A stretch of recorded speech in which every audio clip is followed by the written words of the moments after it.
August the 20th, and it's day 5 of the Grindelwald walking and trekking trip. And this is a new one to me because I'm standing on the summit of the Schwarzhorn, which is one of the great trekking, sort of partial climbing peaks up in the Bernese Oberland.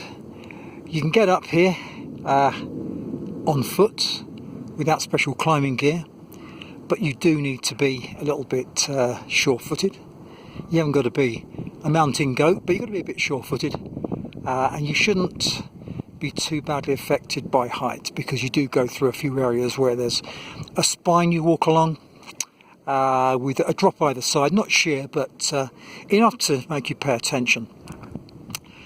Now, the significance of this place up here is that you get fantastic views across a lot of Switzerland. I've just gone past the main range that I've taken videos of this week. In terms of directions, let's just do a quick scan round. That direction there is due northeast towards Zurich. We keep panning round, we'll get towards due north for Bern, and just a bit further we get towards the direction where Interlaken is. Carrying on round and going anti-clockwise. Coming into view, we've got some of the other peaks in the Bernese Oberland, including the Füllhorn, which is the Berghaus, famous Berghaus, top of a peak where you can only get things in by foot, donkey or helicopter. That direction takes us off towards Geneva, and then we're coming back to the mountain peaks, the 5 big ones.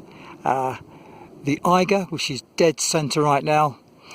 Over to the right of it is the Jungfrau.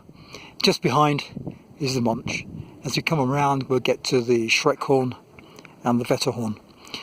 A quick note about this particular climb, it's worth doing. If you look down, you've got the other passes and small villages in the valleys, and down below, over to my right here, you've got a spine which looks like a very high set of peaks when you're down in Grindelwald, but it's way below where I am, and it's one of the spines you can come up, but I didn't.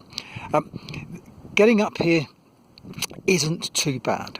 It really isn't. You've got to be fit, but you haven't got to be Mo Farah fit. Just fit and move at your own pace, and don't do anything silly on the walk up, and it's all doable.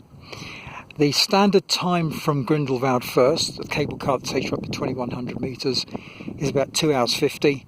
I did it in 2:15, but I do a fair bit of walking, quite fit.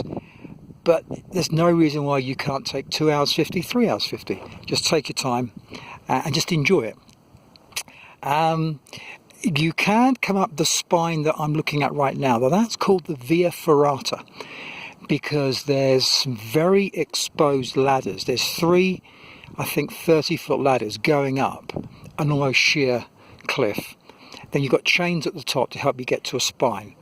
I thought, bugger that for a game of soldiers, and I came up another route, which is Route 18, 18 Bleu, and that's worth doing because you go across a scree and some boulders, but as long as you're sure-footed, you're okay.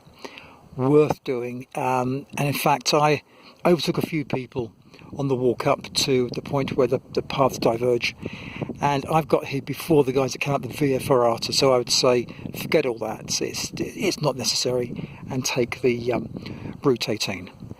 So I'm just going to go back to the mountains. Fantastic, lovely views. Brilliant day. Really, I implore people to come and do this. If you're fit, come and do it. It's a trip worth doing. And on that note, I'll leave you in peace.